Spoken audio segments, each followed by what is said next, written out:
So she wouldn't be alone. So come on, Mary. All right.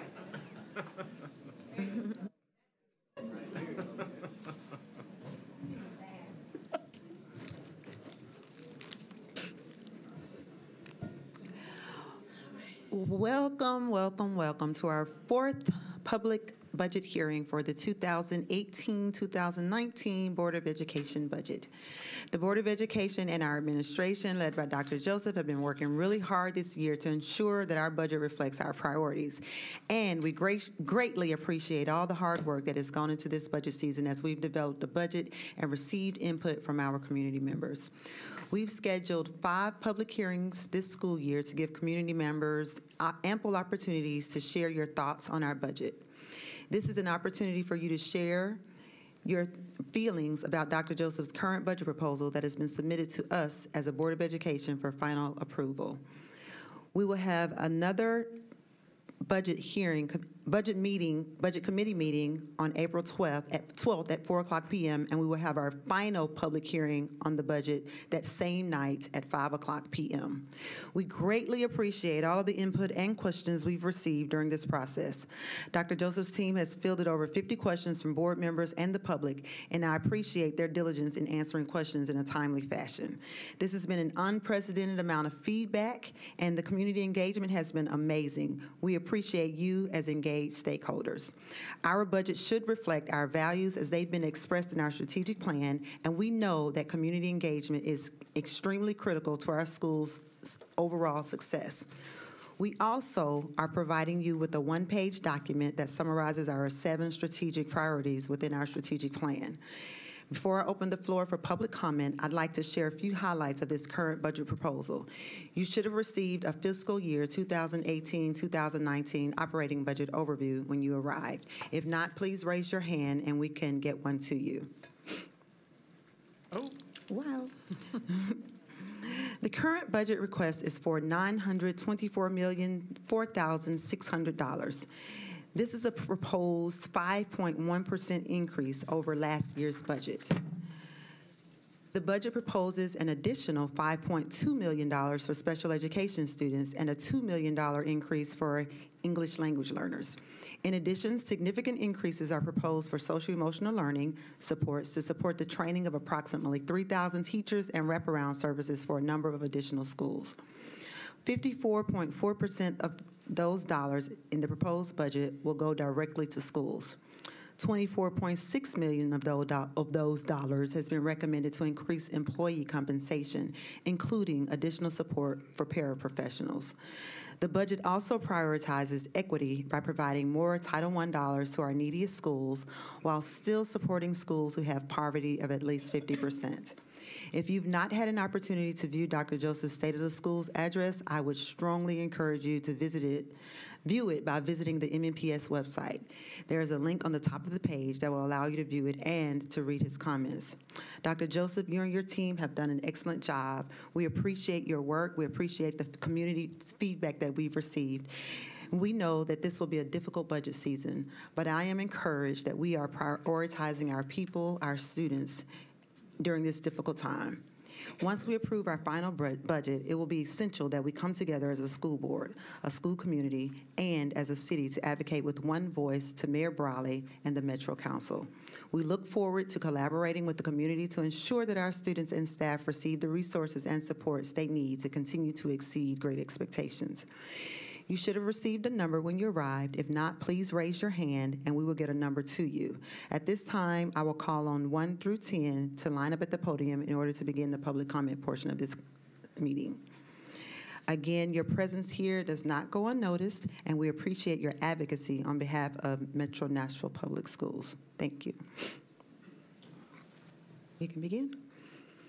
As a school social worker, I'm frequently asked exactly what we do. I could enumerate things like individual counseling, group counseling, finding resources, home visit, but it all boils down to this. We work to reduce and remove the barriers to student success. MNPS can have the best teachers in the world, but if students are not present or opening to learning, it doesn't matter. Students don't learn if they're depressed or anxious or abused or being bullied or worried about teen pregnancy or being LGBT or myriad other issues. Social workers help students work through trauma and issues so that they can learn. Last week, this school board heard a resolution resolution regarding gun violence, stating that they understood that schools had too few mental health professionals and social workers to combat gun violence effectively. Social workers can help address the mental health concerns that might prevent Nashville from becoming the next Parkland or Sandy Hook. Nashville also has a community gun violence problem. By the second week of February 2018, Nashville had lost 5 teenagers to gun violence. I work at a school that lost 2 in January alone. Students need mental health support after such events. Even if a student does not self-identify as a friend of a victim, any student who sits next to a classmate on Tuesday and then an empty desk on Wednesday due to gun violence is a victim of trauma. Studies show the negative lifelong effects of adverse childhood experiences and the trauma children experience when they grow up in poverty or in violent neighborhoods. As mentioned earlier, North Nashville has the highest incarceration rate in the country. MNPS enrollment may be down, but the need for social worker services are high. Caseloads are full and referrals keep coming in. With Mental Health Cooperative pulling out of schools for the next year and the federal government failing to reauthorize CHIPS, students will lose TennCare and no longer be eligible for mental health services through Vanderbilt or Centerstone, thus increasing the need for social work services. Without mental health services, suspensions and expulsions will rise, and the oft-talked-about school-to-prison pipeline will become a superhighway to mass incarceration. Social workers have years of specialized training and certifications that are not easily replaced or replicated. Societies are judged by how we treat our most vulnerable. Let's not disappoint the children of Nashville by removing services designed to help them be successful. Thank you.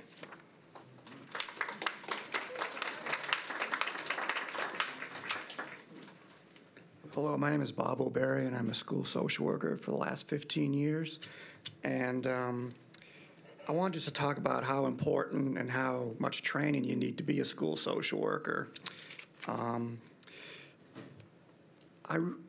worked in a community mental health center in the Boston area before I moved down here to Tennessee. I also worked at a children's hospital and an inpatient facility. I also worked at a community mental health center here in Middle Tennessee. I was also a state psychiatric social worker for 15 years. So I took my 20 years of experience and I went into interview with Cassandra Biles, the director of social work at the time. She said, "Bob, you have excellent background in working with teenagers, children, adults, families. You've even done parole evaluations. You've done it all, but you're not good enough to be a school social worker yet." I said, "What?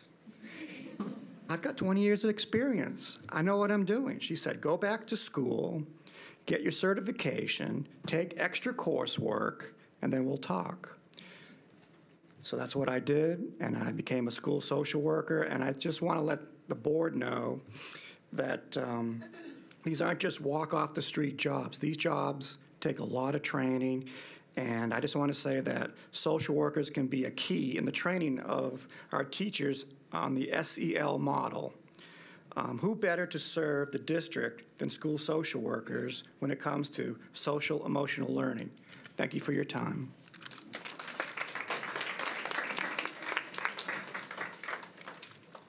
Hi, my name is Sarah Hackett, and I'm the school social worker in the Hillwood cluster, serving 3 schools. In the last 3 years of being in the school system, I have seen that building and maintaining relationships is the most important aspect of making a positive impact in the lives of students. As you know, relationships take time to develop, and they have to be witnessed so you can understand the impact they have on students. I truly believe if we could bring each of our students to speak in front of you tonight, they would be a voice for the importance of what social workers do in the schools. Since we are unable to do that, I just wanted to give you a quick glimpse of what just one day in the life of a school social worker may look like. Although we often have a planned itinerary of the students we provide counseling for each day, we are often met with crises as soon as we walk in the door. A counselor may tell us a student on our caseload witnessed a domestic violence incident the night before and needs to be seen that day. Then a teacher may reach out to us regarding a student who has been in school all week and has missed school all week and ask us to do a home visit or reach out to the family. Then an administrator asks us to come to their office because 2 girls in their office are having a social media feud and need you to help facilitate a restorative circle. In the midst of this, a teacher emails you saying she has just found a letter from a student indicating they want to end their life. So a suicide risk assessment needs to be completed. Even though all of these crises may not happen every single day, most days we are dealing with at least one of these crises where a mental health clinician will have to be involved. As school social workers, we have years of education and training in serving students with mental health issues in schools. All school social workers are master's level clinicians licensed by the State of Education. 13 of them have clinical licensure, which would allow them to work in independent private practice, and several others are working on this clinical licensure. This is a high level of care that students are receiving without having to have a diagnosis, have insurance, or have to worry about transportation. Thank you for letting me speak. My name is Sally Wilson-Harmoning, and I'm a school counselor at Hillwood High School. I'm here speaking to you all today about the recent decision to cut 7 school social workers. As a school counselor at Hillwood, I work very closely with our school social worker. She's absolutely wonderful at what she does, and she goes above and beyond for our students. She also happens to be one of the 7 social workers whose position is being cut.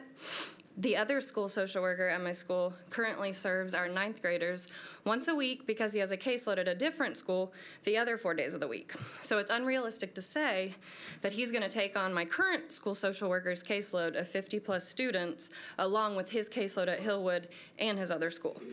It's also unrealistic to say that myself as a school counselor, along with the other 3 school counselors in my building, are going to have time to do anywhere near as much one-on-one counseling. Dr. Joseph, you recently stated in your State of Schools address, now more than ever, we must be able to truly understand our full school system's needs and try to better utilize precious resources to support all of our children in all of our schools. Our school social workers are our precious resources.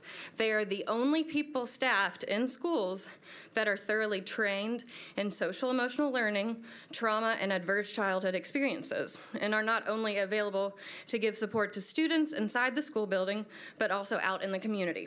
If you decide to cut 7 school social workers, then you will not be supporting all of our children in all of our schools. We are at an extremely sensitive time in history right now. School shootings and threats of school shootings are occurring frequently all over the U.S. Depression and anxiety are at an all-time high for our teenagers, and cutting 7 school social workers who are trained clinical mental health professionals is a step in the complete wrong direction. My school does not meet the criteria for community achieves, so if you cut the school social worker position from my school, along with the 6 other school social worker positions, then you will be failing my students and many more to come, and that is unacceptable. Coming from someone who actually works in a school building directly with students and who has seen the powerful impact of a school social worker, I strongly urge you to reconsider cutting our precious resources. Thanks.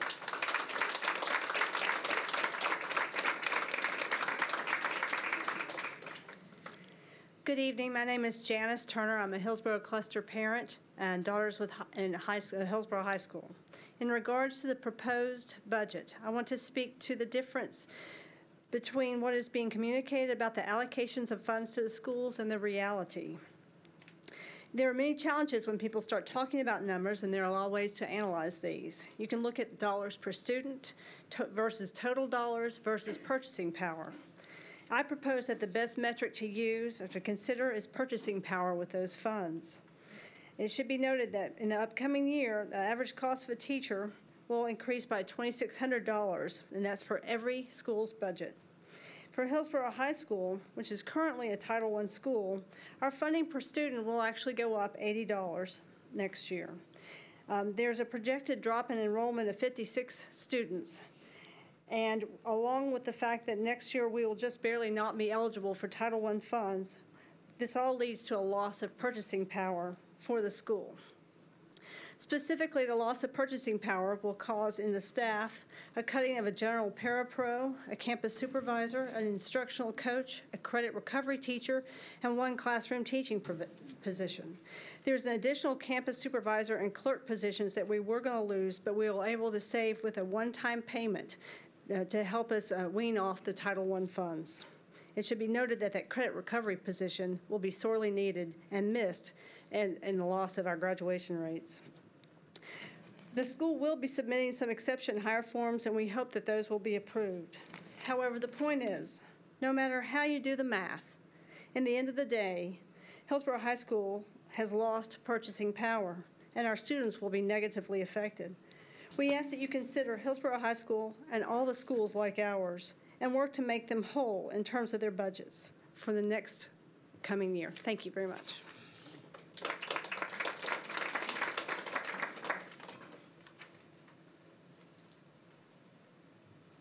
Good evening. My name is, as many of you know, my name is Barlow. I am a member of a lot of our community organizations. I'm a member of IMF, where I serve on the Education Committee. I'm a member of the NAACP, where I serve as the chair of the Religious Affairs Committee. I'm also serving as the president of our Parent Advisory Council. And I came tonight to simply say that we need to get this budget right, because a lot of people are counting on it. And my time around you, Dr. Joseph, I've come to learn that you are a fan of great quotes, so I want to start there. There is an African proverb that says, if you want to go quickly, go alone. If you want to go far, go together. So I come tonight to ask this board to go together on this budget, because I believe that if we go together, we all will win. Because I believe that this district is an achieving district, and it is a district that has administrators that want to go far. It's a district where we have teachers, well-educated teachers, who want to go far. There are many parents, hopes and dreams riding on their children. They want to go far. The most precious gift that has brought all of us to this room tonight, our children want to go far. And it's going to take this budget being done correctly to reach all of the stakeholders, all of these persons involved who are counting on the 10 of you to get this right in order that this district can go forward. And that's all I have to say.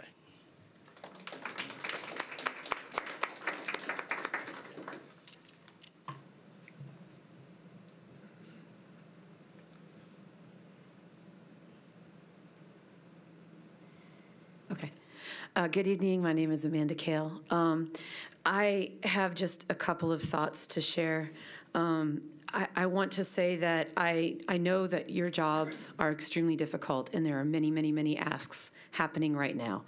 And I want to echo, Dr. Joseph, what you said about this needing to be a day when adults get their act together and take care of our kids. I think that's extremely important. But that means we have to take care of the people who take care of the kids, because they're the ones that do the work, that make it happen.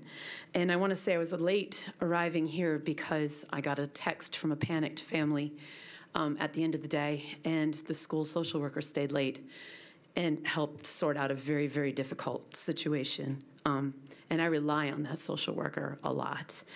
I spoke recently with a parapro who told me that she takes home $14,000 a year, and when she runs out of gloves, she has to buy her own.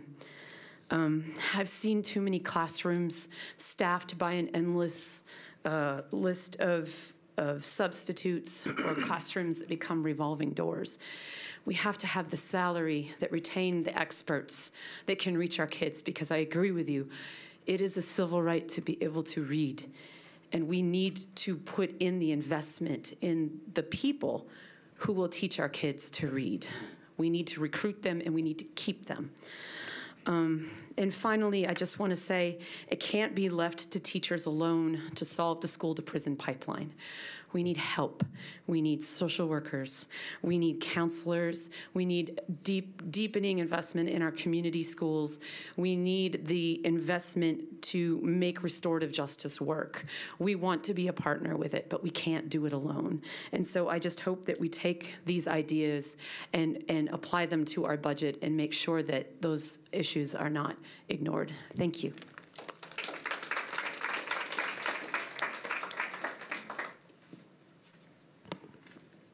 Good evening. I'm Dr. Eric Huth, President of Metropolitan Nashville Education Association. I'm actually representing NOAA this evening, Nashville Organized for Action and Hope. I serve as the chair of the Student Discipline Subcommittee of the Criminal Justice Task Force. in our subcommittee, what we've been focusing on is trying to find ways to disrupt the school-to-prison pipeline in Nashville. We believe that the SEL plan that Dr. Joseph has presented to you is a good start toward that.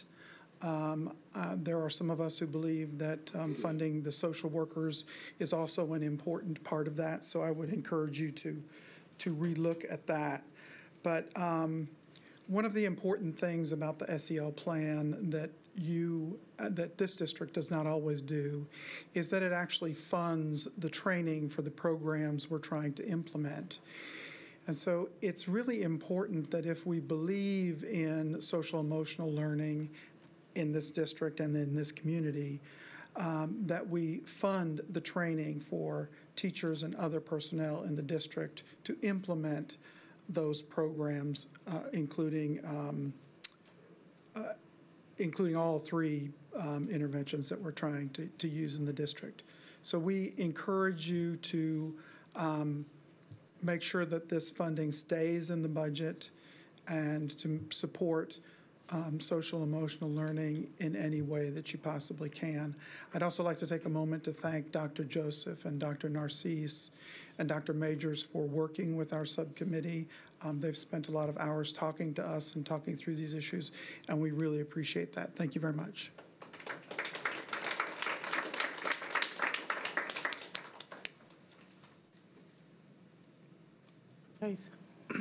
I'm sorry, 11 through 20.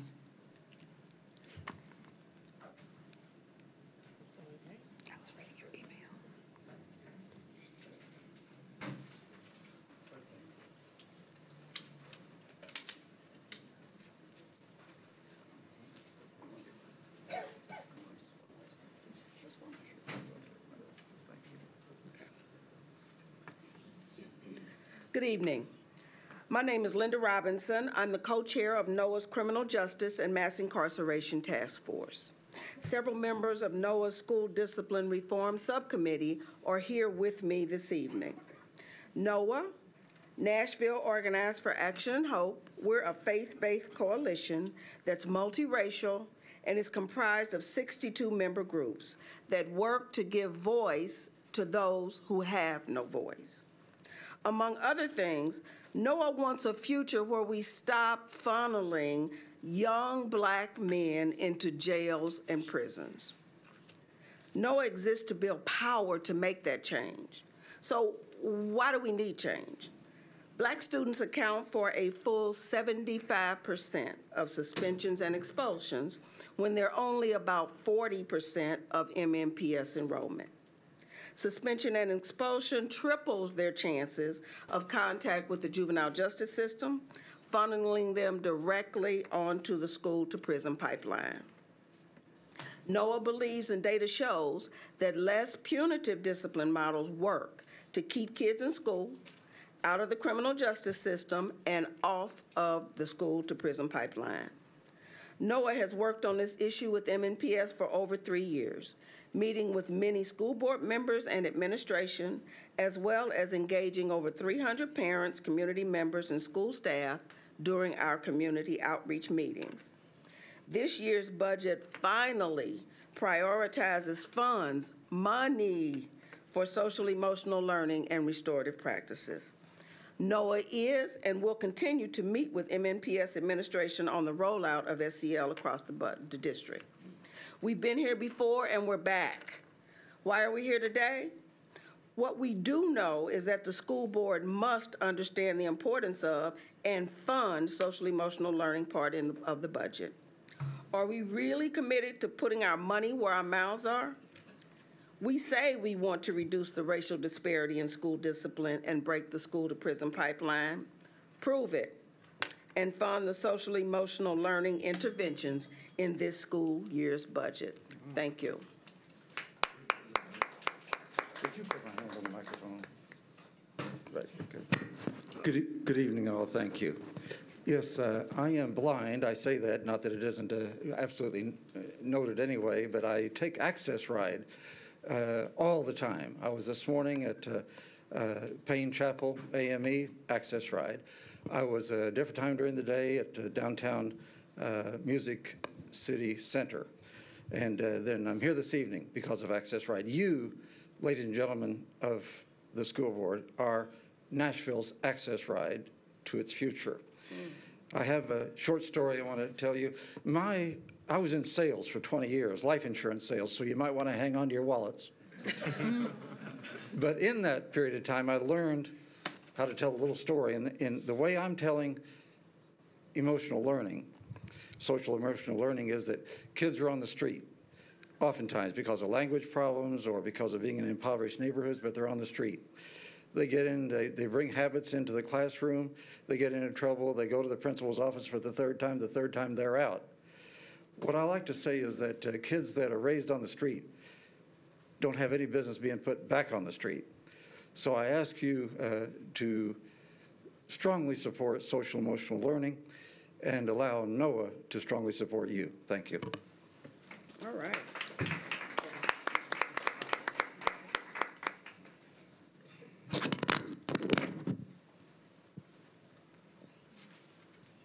Good evening again. My name is Michael Milliner. I am the president of the Gamma Phi chapter of the Omega Psi Phi Fraternity Incorporated that has been serving the youth of this community for more than 93 years. I'm also a member of the executive board of the NAACP. I was here last night, and I was somewhat taken aback and appalled that after an hour of tossing allegations and innuendo that you, Director Frog, and Director Jill Spearing, whose district I live in, actually got up and left and didn't attend the public hearing to hear what the people had to say. So I took a closer look. And in taking a closer look, you'll see how special interest groups are trying to trump education excellence for all of our children. And taking a closer look, and you'll see how this veiled attempt to publicly lynch the director of schools is fueled by fake news, yellow journalism, the good old girl network, cronyism, and pandering to special interests. We won't forget, board members Amy Frog and Jill Spearing, that you are the same two board members who just weeks before Dr. Joseph's appointment as school director tried to derail the selection process under the guise that the selection pool wasn't broad enough. A code word for the selection pool wasn't broad enough. We won't forget District 35 Metro Council member David Rosenberg, who came out today and publicly put Dr. Joseph in his proverbial place, and for what? For showing leadership on the ethical issues of limiting the district's exposure to liability. David Rosenberg, whose council district overlaps with that of board member Amy Frog, and who is chair of the Metro Council's Education Committee, who should have had the ethical tenacity to recuse himself from any such admonition. We won't forget the open microphone Tempest in a Teapot featuring the melodramatic Amy Frog chastising the school director for telling her what not to say, as if that has ever been an issue. An open microphone conversation that was reported by Phil Williams of Channel 5 as if it were the missing Watergate tapes. An investigative reporter whose actions have led to lawsuits in the hundreds of millions of dollars. We won't forget the 15 children today who are arrested here in Nashville, with most of them being in Metro South and East precincts, where there are higher concentrations of African-American school-aged children. I implore you all to act with the better angels of your nature. Let's get this done. Let's leave the audit to the auditors, and leave the grandstanding to the clowns. Thank you. Thank you.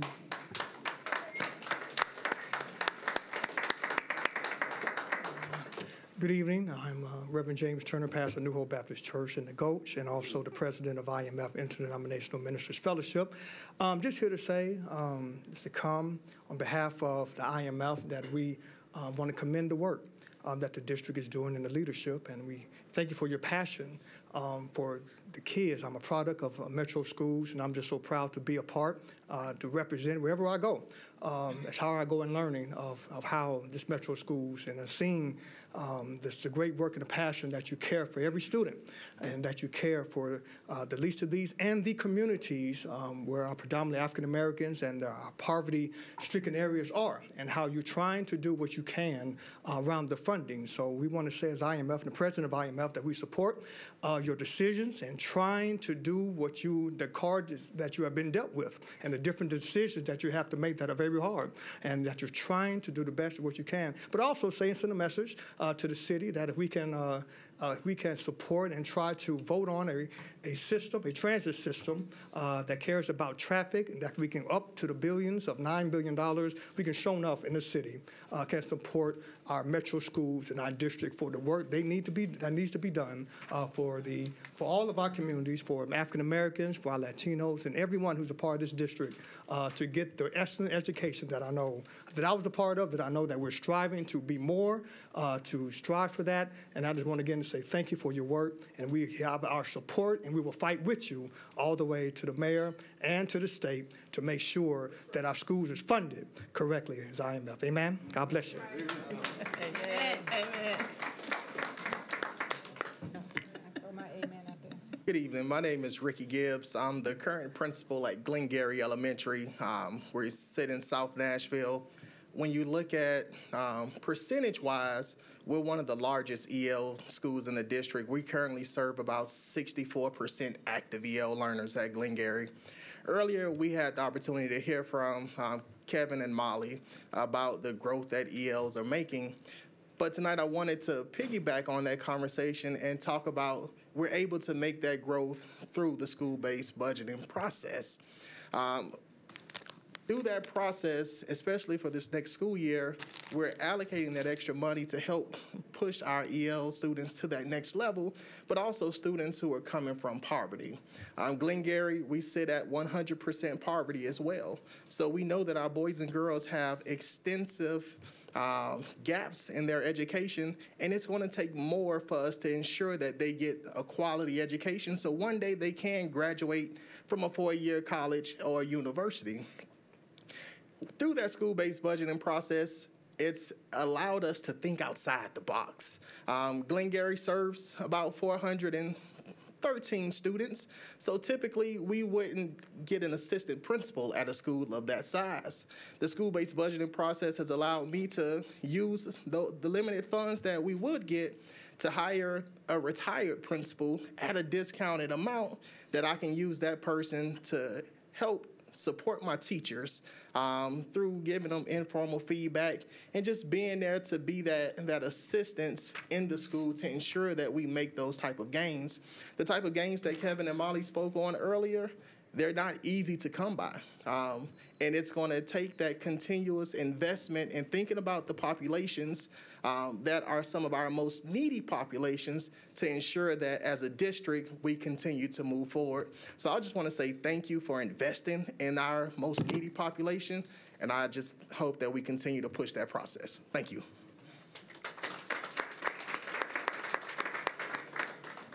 Hello, Board and Dr. Joseph. My name is Lisa Britt, and I'm a school social worker in the Hunters Lane cluster. I serve 4 schools in that cluster, and I just wanted to let you know, I just wanted to read something.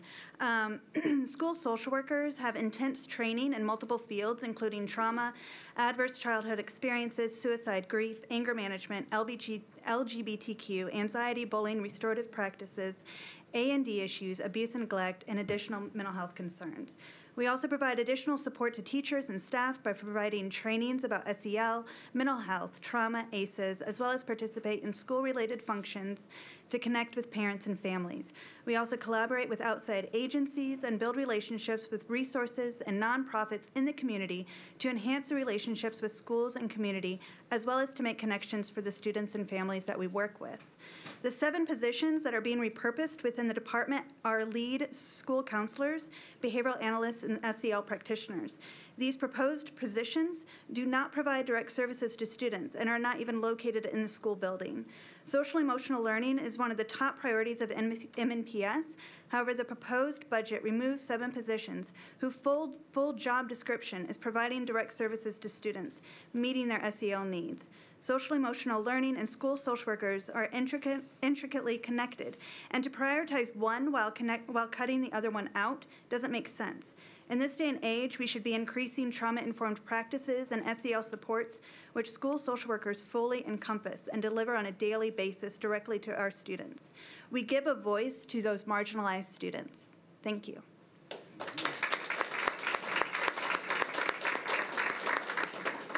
Good evening. Erica Mitchell, United Way of Metropolitan Nashville. United Way has been a longtime supporter of the school district. For decades, United Way has funded nonprofit programs both in and out of school to support programs such as literacy, academic development, social-emotional learning, and wraparound supports through family resource centers in partnership with Community Achieves. United Way supports Dr. Joseph, his leadership team, and the district's commitment to student achievement. United Way has found Dr. Joseph and his team to be strong community collaborators, including collaboration on projects like the Literacy Blueprint and Pre-K High Quality Start for All. We believe in the mission of the district to support an excellent education for every student. We're encouraged by the momentum we're seeing, the commitment to literacy across all grade levels, STEAM, academic push and rigor, and restorative practices for all students. I want to underscore the importance of restorative practices which can change the life course for so many students, particularly students of color who are coming from life situations that most of us cannot even imagine. The academic press, rigor, and STEAM are personal to me, having attended a working-class high school in East Tennessee that benefited from a grant that provided STEM education and access to students of color. It was my family's first exposure to engineering, and as a result, I have engineers and computer scientists for brothers, along with 4 cohorts of science and engineering-focused students. It's imperative to have the resources necessary for every student to have an opportunity for success in and through high school and beyond, regardless of zip code. I ask that you provide the resources necessary for an excellent education for every student. Thank you. Good evening. My name is Laura Benton. I am a constituent of District 9 and a teacher in District 9 and a clown in District 9. And I would just like to point out that as someone who's elected, thank you for sharing the concerns that we've had, because that is your job. Also, I'd like to thank Ms. Spearing for her words last night. It's very hard for some of us who are sitting at the pay levels we're sitting at to understand what is going on right now, let alone the fact that we consistently say teachers can often identify students that need help back in kindergarten when they needed SEL then, and there was nothing in place. No safety net, except for whatever the teachers could scrape together along with the school counselor. I watched these same children move along grade level to grade level, starting from kindergarten through 4th grade. Some of them figure it out. Some of them were able to reach by some of God's honest magic, I guess, because I don't know how we're doing any of it without the extra help we need. To get rid of one social worker right now, I can't even comprehend. How do you stop the prison pipeline if you don't have people in place to help? These kids come to us without a lot of the social skills they need for a lot of different reasons. And for whatever the reason is, it's our job to step in and help them. It just can't be the way it is. This is not acceptable. Thank you.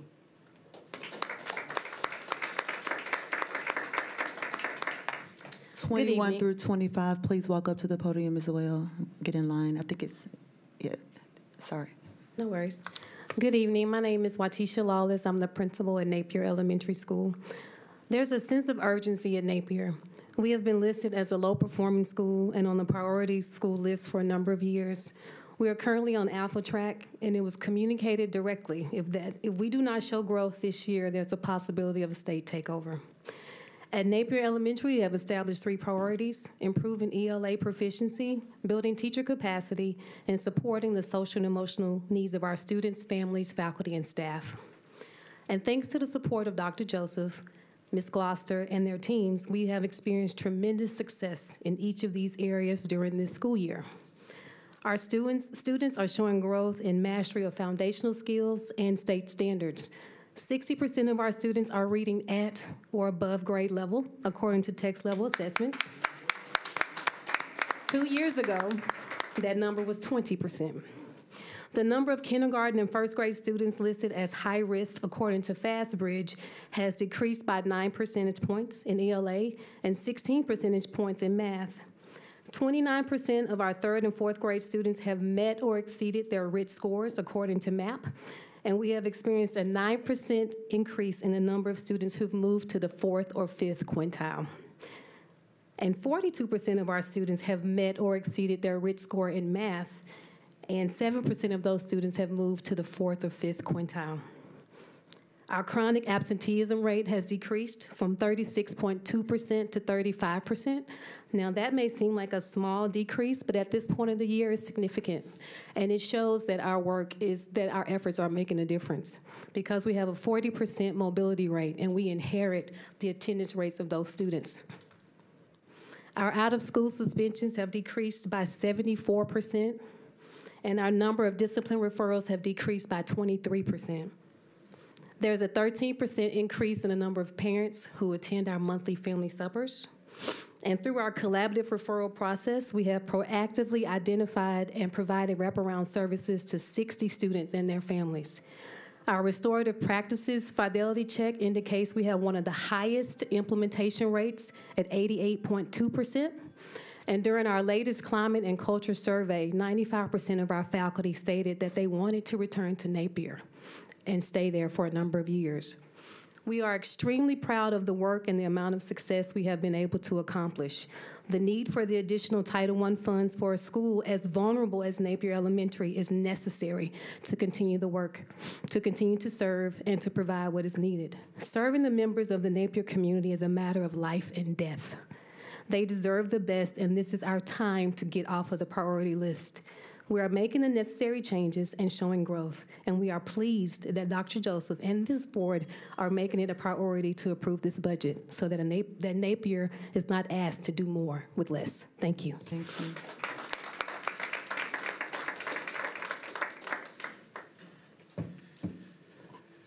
Good evening, MNPS board members and Dr. Joseph. Thank you for this opportunity to speak with you all tonight. I am Brian Mills, the executive principal at Madison Middle School, located in the Northwest Quadrant. I am here to speak to you in the support of the proposed budget that Dr. Joseph has provided. Currently, Madison Middle School is a part of the Schools of Innovation Network. And let me add, we have, with all intentions of not being a part of this network when the new list is released this summer. We have seen great strides this school year. 59.2% of our students have met their projection using the MAP assessment in math. 54.5% of our students have met their projections in reading used in MAP assessment. Students in the 6th, 7th, and 8th grade have grown at the 99th percentile nationally. Students in the 5th, 6th, and 8th grade have grown in the 94th, 96th, and 98th percentile nationally in reading.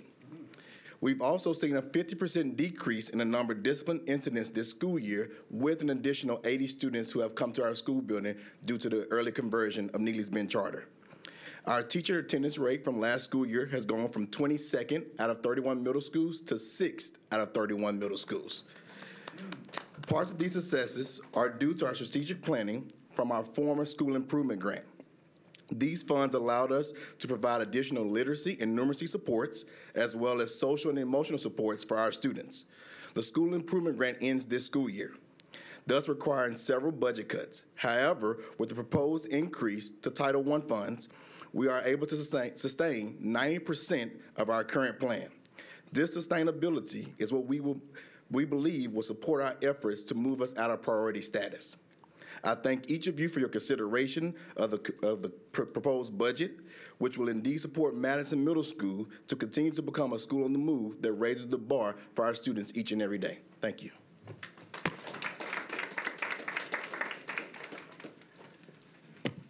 Good evening. I am Mark Pittman, the principal of Bellevue Middle, and I bring you good news. I've worked very hard to make sure that I'm very brief tonight. I'm also here to say thank you. I had my budget this morning. My budget was approved for next year, and I'm very pleased and happy to know that I do have the resources we need for our students, and I want to personally thank you all. Thank you. Thank you. Well, that was great coming behind him. Good evening. My name is Renita Perkins. I am the executive principal of Taylor Stratton Elementary School in Madison at the Northwest Quadrant. Thank you so much for allowing me to come today to have a voice.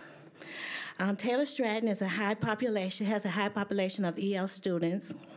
as well as 97.6% economically disadvantaged. I am speaking this evening in support of our director and in support of what we have done thus far at our school, because right now with the direction that we have had currently, we are currently exceeding our growth expectation in all areas. And this is a school that's EL and a school that is 97% free and reduced lunch. I think that is an awesome, awesome, awesome. Y'all just need to clap because it's awesome that we are doing as well as that we're doing. When we started, we have all new tests. When we started the test, the scores were low, and our teachers just kept trudging. And they knew that in the direction that we're going, that our district is going, that if we just kept our eye on the prize, that we would do better, and we have. 60% was what we were supposed to attain. In reading, our students, we have attained 63.6%. And in math, we are like 78%. So these are students that don't have great English. They don't even have English at home at all. So we are working really hard, and it's because that we have had right now. The reason this is all happening is because we have a focus on literacy.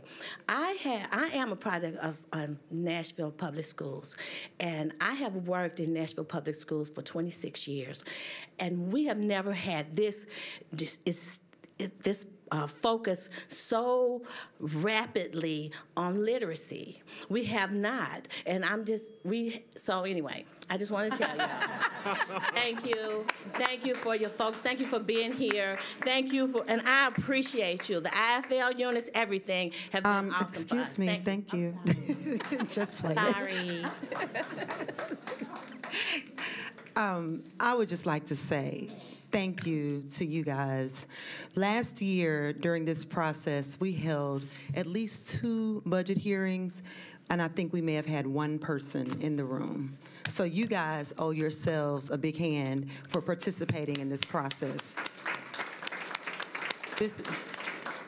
We know this is difficult, and it's emotional, but just know that they're non-board members, and we speak only as one voice. But I want to say thank you to Dr. Joseph, and thank you to Mr. Henson for the work that you've done on this budget. And we take everything that you've said, all of the feedback that you've given us, we take that to our hearts. And also thank you to our board members who have stayed through these processes and listened to our people speak. So thank you, and this concludes our hearings.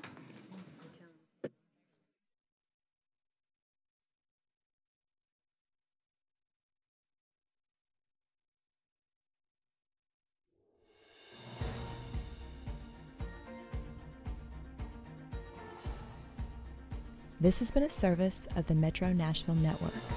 If you would like to see this presentation again, or for more information about this and other programs, visit nashville.gov.